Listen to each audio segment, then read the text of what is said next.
بسم اللہ الرحمن الرحیم.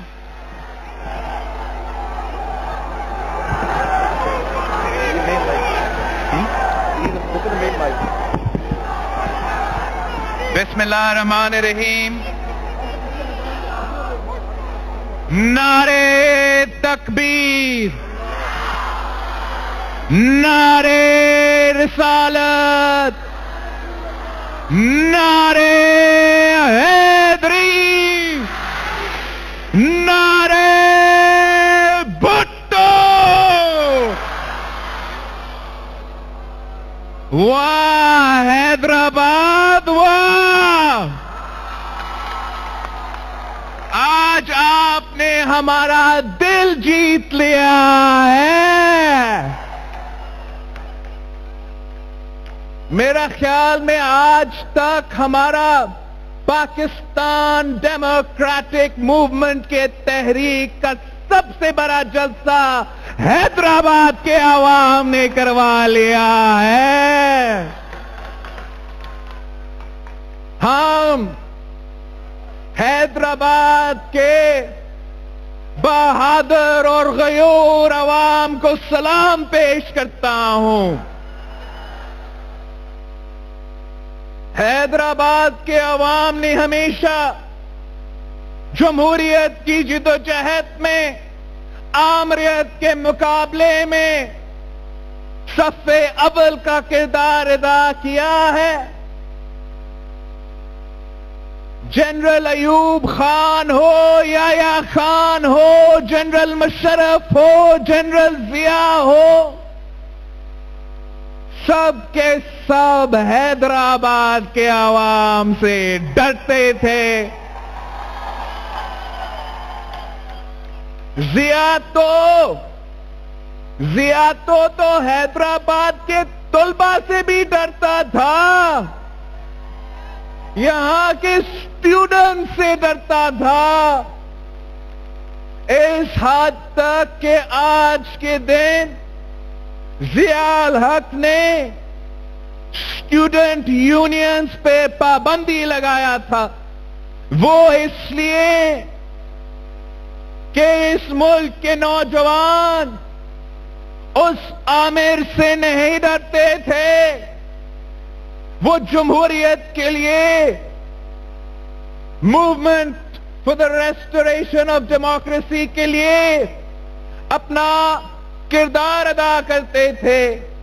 اور آج بھی جو ہمارا سلیکٹڈ حکومت ہے، جو ہمارا کٹ پتلی ہے، جو ہمارا ناجائز، نہ اہل اور نہ لائق وزیر اعظم ہے، وہ بھی آپ سے ڈر رہا ہے.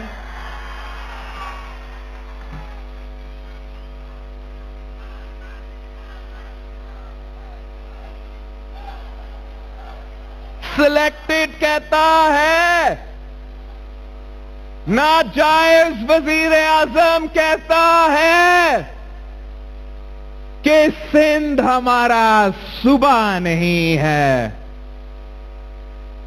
اگر سندھ وزیر اعظم کا صوبہ نہیں ہے تو کس کا ہے؟ آپ نہ صرف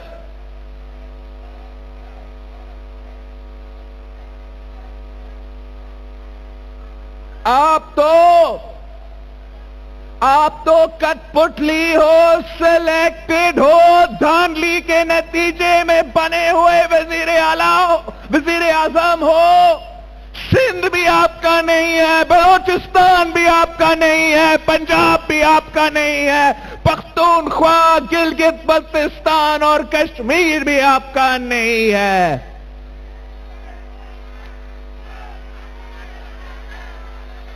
سندھ ہمارا صوبہ نہیں. کوئی بھی وزیر اعظم یہ لفظ اس دھرتی کے لیے کیسے استعمال کر سکتا ہے؟ سندھ عمران خان کا صوبہ نہیں، سندھ میں بسنے والے بھی اس کے نہیں. اسے نہ سندھ چاہیے نہ سندھ کی عوام، مگر ہاں سندھ کے جزیرے اسے ضرور چاہیے، سندھ کا گیس اس کو ضرور چاہیے، سندھ کا کوئلہ اس کو ضرور چاہیے، سندھ کا جو ٹیکس ریونیو ہے، جو پیسہ آپ دیتے ہو وہ تو اس کو ضرور چاہیے، لیکن وہ نہ آپ پہ خرچ کر سکتا ہے، نہ آپ کے مسائل دور کر سکتا ہے، نہ آپ کو روزگار دلوا سکتا ہے۔ وہ صرف اور صرف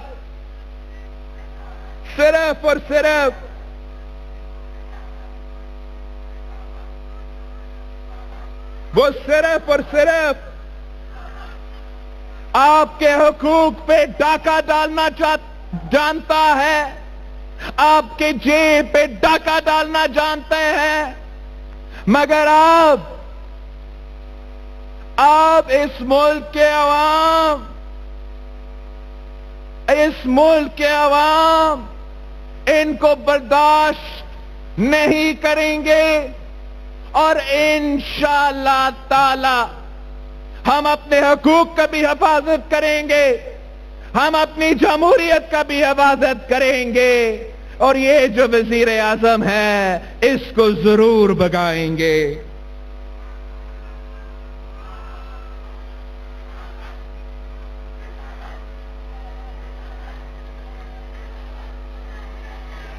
ہم کب سے کہہ رہے ہیں یہ آپ کے بے نظیر انکم سپورٹ پروگرام پہ حملہ کرتا ہے، یہ آپ کے 18ویں ترمیم پہ، آپ کے آئین پہ، آپ کا دستور پہ حملہ کرتا ہے۔ پچھلے سال آپ کو آپ کا اپنا NFC ایوارڈ کا حصہ نہیں دیا گیا، پچھلے سال آپ کو 116 ارب روپیہ کم دیا گیا تھا، اس سال آپ کو 200 ارب روپیہ کم دیا جا رہا ہے۔ آپ ذرا سوچیں، اگر آپ کو آپ کا حق دیا جاتا، آپ کو وہ پورا 200 ارب روپیہ دیا جاتا، تو ہم کتنے حیدرآباد کے نوجوانوں کو روزگار دے سکتے تھے، حیدرآباد میں ہم کتنے تعلیمی ادارے کھڑے کر سکتے تھے، حیدرآباد میں ہم کتنے صحت کے ادارے کھڑے کر سکتے تھے۔ یہ عمران خان کی پیسہ نہیں ہے، یہ حیدرآباد کی عوام کا پیسہ ہے، یہ سندھ کی عوام کا پیسہ ہے، اور انشاءاللہ تعالی ہم اسلام آباد پہنچ کر اپنا حق ان سے چھینیں گے۔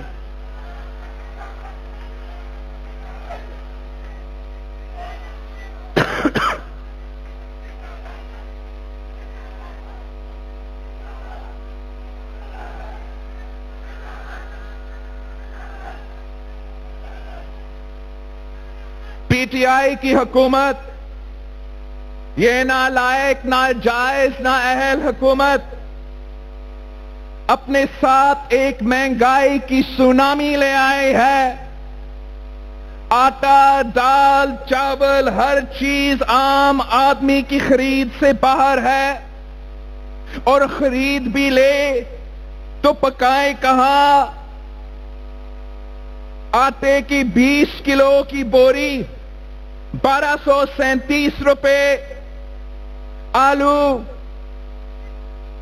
40 روپے کلو، انڈے 175 روپے درجن، دودھ 120 روپے لیٹر، چینی 90 روپے کلو، دال 160 روپے کلو، پیٹرول سپر 112 روپے لیٹر، ڈیزل 116 روپے لیٹر۔ یہ سب عمران خان کے کارنامے ہیں، عمران نے وعدہ کیا تھا کہ نیا پاکستان لے کر آئے گا. نیا پاکستان تو میگا پاکستان نکلا. نیا پاکستان مہنگائی کا پاکستان نکلا. اور یہ صرف اس لیے کہ ہم پہ یہ ناجائز حکمران مسلط کیے گئے ہیں. کسانوں کو ان کی فصل کی قیمت نہیں ملتی. کسانوں کا معاشی قتل ہو رہا ہے. محنت کشوں کو، مزدوروں کو ان کی محنت کے صلہ نہیں ملتا. مزدوروں کا معاشی قتل کیا جا رہا ہے. تاجروں کا معاشی قتل کیا جا رہا ہے. ہمارے بزرگ پینشنرز بھی سراپا احتجاج پہ ہے. ان کو اپنا پینشن نہیں دیا جا رہا ہے. ہمارے بزرگ پینشنرز کا بھی معاشی قتل ہو رہا ہے. اور یہ سب کے سب کچھ صرف اور صرف تبدیلی کی وجہ سے ہے. تاریخ میں سب سے زیادہ مہنگائی ہے. تاریخ میں سب سے زیادہ بے روزگاری ہے. تاریخ میں سب سے زیادہ غربت ہے. اور یہ سب کچھ عمران خان کی وجہ سے ہے. ہمارا کسان سراپا احتجاج ہے. ہمارا ہاری سراپا احتجاج ہے. ان کو اپنا ٹماٹر کا قیمت نہیں دیا جاتا. پیاز کا قیمت نہیں دیا جاتا. اور وہ صرف اس لیے کہ یہ نالائق حکومت اپنا پاکستانی کسان کے فصل تو خریدتا نہیں ہے. وہ باہر سے منگوا رہا ہے. اور نقصان آپ اٹھا رہے ہو. نقصان ہمارا غریب کسان اٹھا رہا ہے. عمران کی تبدیلی نے پاکستان میں یہ پچھلے 1 سال میں اتنا مہنگائی کر دی, اتنا بے روزگاری غربت قرار دے دیا کہ اب پاکستان کا 50% گھرانے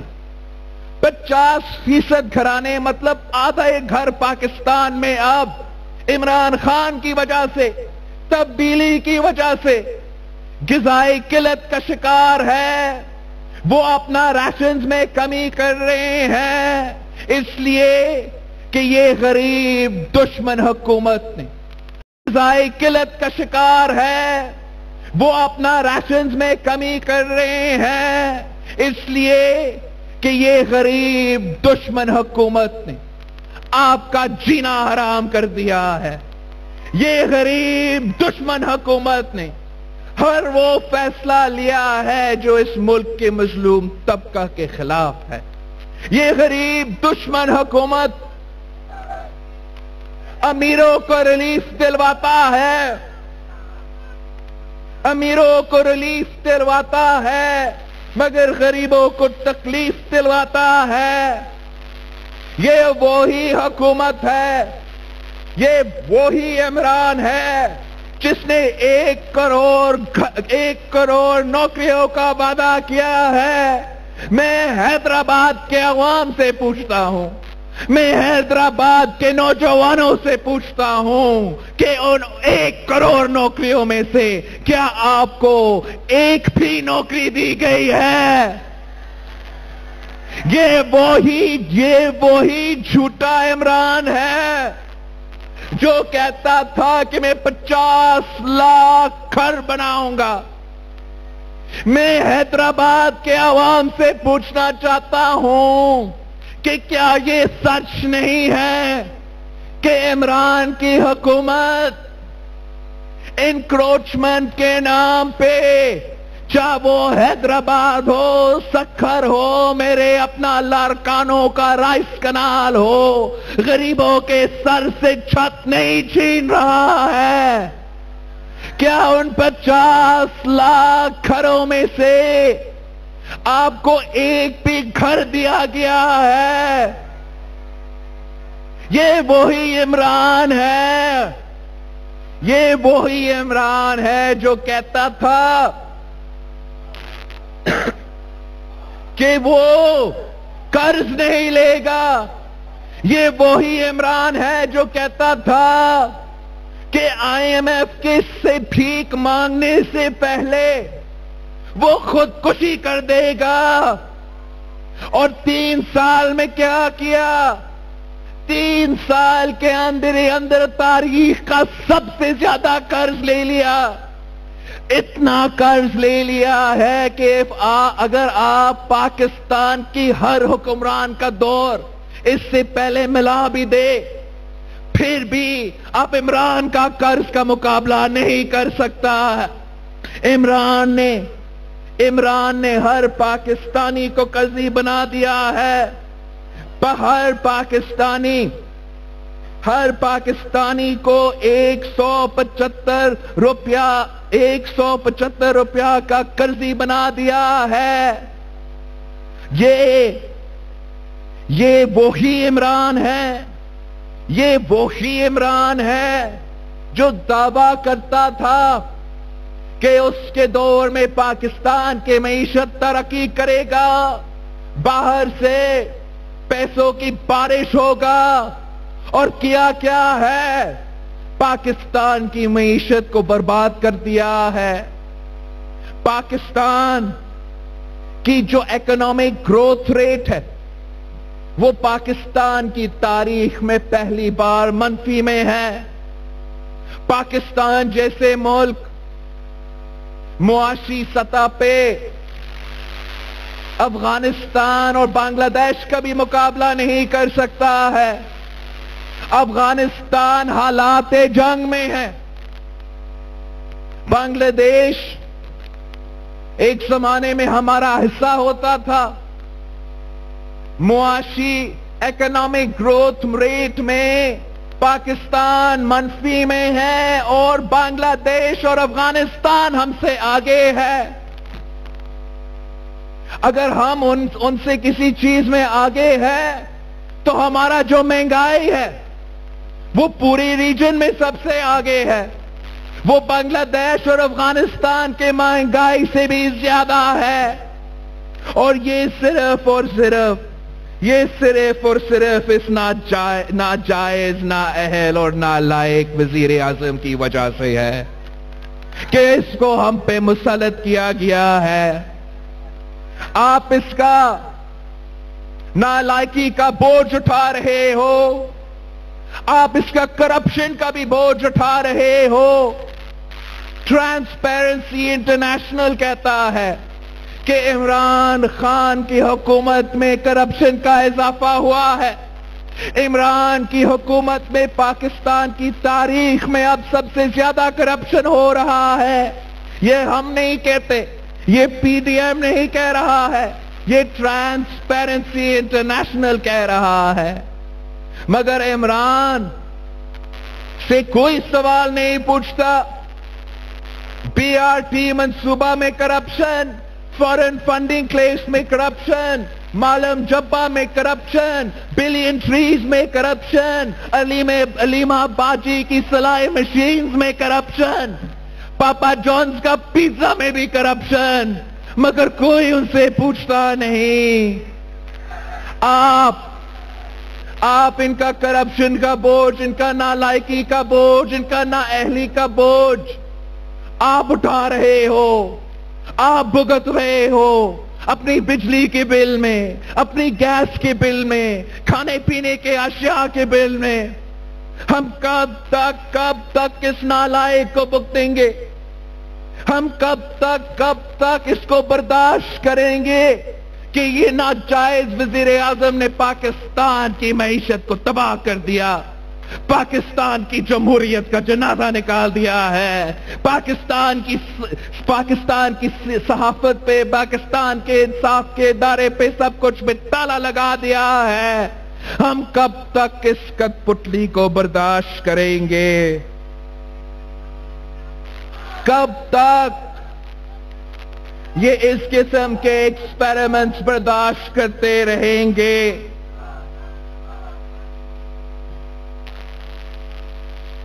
پاکستان کے عوام مشکلات کا سامنا کر رہے ہیں، معاشی بحران کا سامنا کر رہے ہیں، صرف اور صرف اس لیے کہ عمران ہم پہ مسلط کیا گیا ہے۔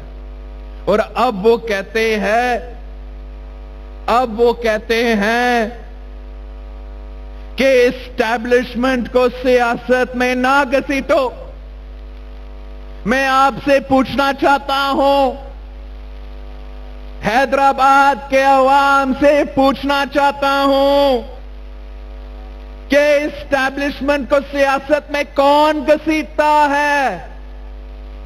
کیا وہ گھسیٹتے ہیں جو ہر جلسہ میں کہتے ہیں کہ اب تک کوئی رول نہیں ہے، سیاست سے دور رہو، ہر ادارہ کو اپنا اپنا کام کرنا چاہیے؟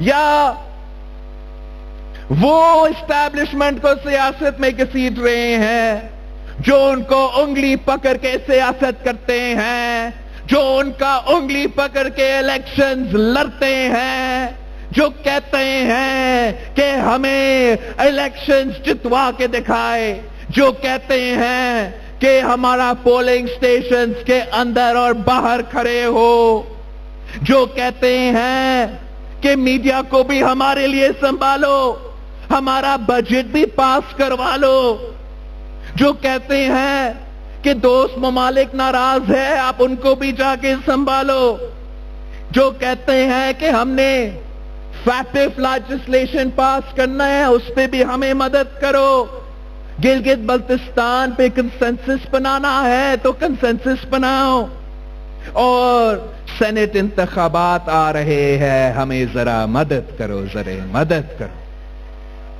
جب ان کو اپنا ہار نظر آتا ہے، جب ان کو پتا ہے کہ عوام ان کے ساتھ کھڑے نہیں ہے، جب ان کو اندازہ ہوتا ہے کہ آپ کی ووٹوں کی وجہ سے وہ حکومت نہیں بنا سکتے ہیں، وہ طاقت میں نہیں آ سکتے ہیں، وہ اقتدار میں نہیں آ سکتے ہیں، تو پھر اسٹیبلشمنٹ کو سیاست میں گھسیٹا جاتا ہے۔ ہم سے نہیں گھسیٹے جاتا ہے، ان سے گھسیٹے جاتا ہے۔ ہم تو کہتے ہیں کہ آپ سیاست سے بھی پیچھے ہٹو، آپ سیاست سے پیچھے ہٹو، آپ پاکستان پیپلز پارٹی کا تو بیانیہ ہے کہ ہر ادارہ کو اپنا کام کرنا چاہیے اور سیاست کو سیاستدان پہ چھوڑنا چاہیے، پاکستان کے عوام پہ بھروسہ کرنا چاہیے، پاکستان کے عوام پہ اعتماد کرنا چاہیے، پاکستان کے عوام کے فیصلے کو ماننا پڑے گا، ان کو اپنے مستقبل کے فیصلے خود لینے کی اجازت دینا پڑے گا۔ انشاءاللہ تعالی جس مقصد کے لیے پاکستان ڈیموکریٹک موومنٹ بنا ہے وہ یہ ہے کہ ہم نے طاقت کا سرچشمہ عوام کو بنانا ہے، اور انشاءاللہ تعالی ہم سب مل کے جدوجہد کریں گے، ہم سب مل کے محنت کریں گے، اس ناجائز نالائق نااہل وزیر اعظم کو بگائیں گے اور ایسے عوامی حکومت بنائیں گے جو آپ کا حقوق کا تحفظ کرے گے، جو آپ کا معاشی صورتحال کا تحفظ کرے گا، جو جمہوریت کا تحفظ کرے گا، اور انشاءاللہ تعالی ہم آپ کے سارے مسائل کا حل نکالیں گے۔ آپ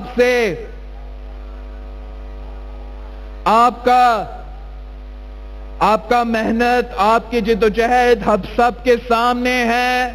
میں امید رکھتا ہوں کہ آپ تھکے ہوئے نہیں ہیں، آپ یہ محنت جاری رکھیں گے۔ انشاءاللہ تعالی مارچ میں مارچ ہوگا اور آپ سب ہمارے ساتھ جائیں گے، مل کے ہم ساتھ لڑیں گے۔ انشاءاللہ تعالی یہاں سے لے کے اسلام آباد کا مارچ ہوگا، میں انشاءاللہ تعالی کراچی سے لے کے اس سے نکلوں گا. ہم سب اپنے اپنے علاقے سے نکلیں گے اور سب ملیں گے تو اسلام آباد میں ملیں گے, سب ملیں گے تو فیض آباد میں ملیں گے, سب ملیں گے تو پارا چوک میں ملیں گے, سب ملیں گے تو ڈی چوک میں ملیں گے. ہم ان کو حکومت سے نکالیں گے, سلیکٹڈ کو نکالیں گے, نالائق کو نکالیں گے, ناجائز نااہل وزیر اعظم کو نکالیں گے, آپ کے حکومت بنائیں گے. آپ سب کا بہت مہربانی. پاکستان زندہ باد.